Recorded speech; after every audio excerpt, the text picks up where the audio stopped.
जी नमस्कार, मैं हूँ प्रज्ञा रश्मि और स्वागत है आप सभी का हमारे YouTube चैनल हिंदी ज्ञान वाहिनी पर।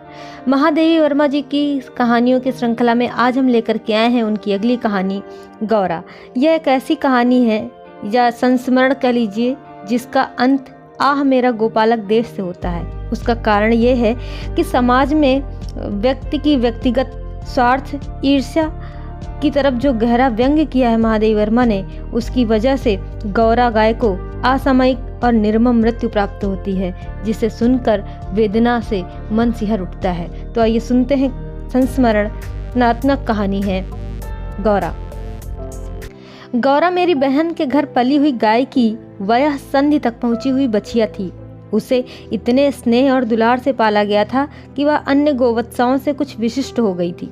बहन ने एक दिन कहा, तुम इतने पशु पक्षी पाला करती हो, एक गाय क्यों नहीं पाल लेती जिसका कुछ उपयोग भी हो। वास्तव में मेरी छोटी बहन श्यामा अपनी लौकिक बुद्धि में मुझसे बहुत बड़ी है और बचपन से उनकी कर्मनिष्ठा तथा व्यवहार कुशलता की बहुत प्रशंसा होती रही है, विशेषतः मेरी तुलना में। यदि वे आत्मविश्वास के साथ कुछ कहती हैं तो उनका विचार संक्रामक रोग के समान सुनने वाले को तत्काल प्रभावित करता है। आश्चर्य नहीं, उस दिन उनके उपयोगितावाद संबंधी भाषण ने मुझे इतना अधिक प्रभावित किया कि तत्काल उस सुझाव का कार्यान्वयन आवश्यक हो गया। वैसे खाद्य की किसी भी समस्या के समाधान के लिए पशु पक्षी पालना मुझे कभी नहीं रुचा। बकरी, कुक्कुट, मछली आदि पालने के मूल उद्देश्य का ध्यान आते ही मेरा मन विद्रोह करने लगता है। पर उस दिन मैंने ध्यानपूर्वक गौरा को देखा। पुष्ट लचीले पैर, भरे पुट्ठे, चिकनी भरी हुई पीठ, लंबी सुडौल गर्दन, निकलते हुए छोटे छोटे सींग, भीतर की लालिमा की झलक देते हुए कमल की दो अधखुली पंखड़ियों जैसे कान, लंबी और अंतिम छोर पर काले सघन चामर का स्मरण दिलाने वाली पूंछ, सब कुछ ऐसा लग रहा था जैसे सांचे में ढला हुआ सा था। गाय को मानो इटालियन मार्बल में तराश कर उस पर ओप दी गई हो। स्वस्थ पशु के रोमों की सफेदी में एक विशेष चमक होती है। गौरा की उज्ज्वलता देखकर ऐसा लगा मानो उसके रोमों पर अभ्रक का चूर्ण मल दिया गया हो, जिसके कारण जिधर आलोक पड़ता था उधर विशेष चमक उत्पन्न हो जाती थी। गौरा को देखते ही मेरे पालने के संबंध में दुविधा निश्चय में बदल गई। गाय जब मेरे बंगले पर पहुंची तब मेरे परिचितों और परिचारिकों में श्रद्धा का ज्वार सा उमड़ आया। उसे लाल सफेद गुलाबों की माला पहनाई, केसर रोली का बड़ा सा टीका लगाया गया, घी का चौमुखा दिया जलाकर आरती उतारी गई और उसे दही पेड़ा खिलाया गया। उसका नामकरण हुआ गौरांगिनी या गौरा। पता नहीं इस पूजा अर्चना का उस पर क्या प्रभाव पड़ा, परंतु वह बहुत प्रसन्न जान पड़ी। उसकी बड़ी चमकीली और काली आंखों से जब आरती के दिए की लौ प्रतिफलित होकर झिलमिलाने लगी तब कई दियों का भ्रम होने लगा। जान पड़ा जैसे रात में काली दिखने वाली लहर पर किसी ने कई दिए प्रवाहित कर दिए हों। गौरा वास्तव में बहुत प्रियदर्शनी थी। विशेषता उसकी काली बिल्लौरी आंखों का तरल सौंदर्य तो दृष्टि को बांधकर स्थिर कर देता था। चौड़े उज्जवल माथे और लंबे तथा सांचे में ढले हुए से मुख पर आंखें बर्फ में नीले जल के कुंडों के समान लगती थी। उनमें एक अनोखा विश्वास का भाव रहता था। गाय के नेत्रों में हिरण के नेत्रों जैसा चकित विस्मय न होकर एक आत्मीय विश्वास ही रहता है। उस पशु को मनुष्य से यातना ही नहीं, निर्मम मृत्यु तक प्राप्त होती है, परंतु उसकी आंखों के विश्वास का स्थान न विस्मय ले पाता है न आतंक। महात्मा गांधी ने गाय करुणा की कविता है क्यों कहा, यह उसकी आंखें देखकर ही समझ में आ सकता है। गौरा की अलस मंथर गति से तुलना करने योग्य कम वस्तुएं हैं। तीव्र गति में सौंदर्य है, परंतु वह मंथर गति के सौंदर्य को नहीं पाता। बाण की तीव्र गति क्षण भर के लिए दृष्टि में चकाचौंध उत्पन्न तो कर सकती है, परंतु मंद समीर से फूल का अपने वृंत पर हौले हौले हिलना दृष्टि का उत्सव है। कुछ ही दिनों में वह इतनी हिल मिल गई कि अन्य पशु पक्षी अपनी लघुता और उसकी विशालता का अंतर भूल गए। कुत्ते बिल्ली उसके पेट के नीचे और पैरों के बीच में खेलने लगे। पक्षी उसकी पीठ और माथे पर बैठकर उसके कान तथा आंखें खुजलाने लगे। वह भी स्थिर खड़ी रहकर और आंखें मूंद कर मानो उनके संपर्क सुख की अनुभूति में खो जाती थी। हम सबको वह आवाज से नहीं, पैर की आहट से भी पहचानने लगी। समय का इतना अधिक बोध उसे हो गया था कि मोटर के फाटक में प्रवेश करते ही वह बां बां की ध्वनि में हमें पुकारने लगती। चाय, नाश्ता तथा भोजन के समय से भी वह इतनी परिचित थी कि थोड़ी देर कुछ पाने की प्रतीक्षा करने के उपरांत रंभा रंभा कर घर सिर पर उठा लेती थी। उसका हमसे साहचर्य जनित लगाव स्नेह के समान ही निकटता चाहता था। निकट जाने पर वह सहलाने के लिए गर्दन बढ़ा देती, हाथ फेरने पर अपना मुख आश्वस्त भाव से कंधे पर रख कर आंखें मूंद लेती। जब उससे दूर जाने लगते तब गर्दन घुमा घुमा कर देखती रहती। आवश्यकता के लिए उसके पास एक ही ध्वनि थी, परंतु उल्लास, दुख, उदासीनता, आकुलता आदि की अनेक छाया छवियां उसकी बड़ी और काली आंखों में तैरा करती थी। 1 वर्ष के उपरांत गौरा एक पुष्ट सुंदर वत्स की माता बनी। वत्स अपने लाल रंग के कारण गेरू का पुतला जैसा जान पड़ता था। उसके माथे पर पान के आकार का श्वेत तिलक और चारों पैरों में खुरों के ऊपर सफेद वलय ऐसे लगते थे मानो गेरू की बनी वत्स मूर्ति को चांदी के आभूषणों से अलंकृत कर दिया गया हो। बछड़े का नाम रखा गया लाल मणि, परंतु सब उसे लालू के संबोधन से पुकारने लगे। माता पुत्र दोनों निकट रहने पर हिमराशि और जलते अंगारे का स्मरण कराते थे। अब हमारे घर में मानो दुग्ध महोत्सव आरंभ हुआ। गौरा प्रातः सायं 12 सेर के लगभग दूध देती थी, अतः लाल मणि के लिए कई सेर छोड़ देने पर भी इतना अधिक शेष रहता था कि आसपास के बाल गोपाल से लेकर कुत्ते बिल्ली तक सब मानो दूधों नहाओं का आशीर्वाद फलित होने लगा। कुत्ते बिल्लियों ने तो एक अद्भुत दृश्य उपस्थित कर दिया था। दुग्ध दोहन के समय वे सब गौरा के सामने एक पंक्ति में बैठ जाते और महादेव उनके आगे उनके खाने के लिए एक निश्चित बर्तन रख देता। किसी विशेष आयोजन पर आमंत्रित अतिथियों के समान वे परम शिष्टता का परिचय देते हुए प्रतीक्षा करते रहते।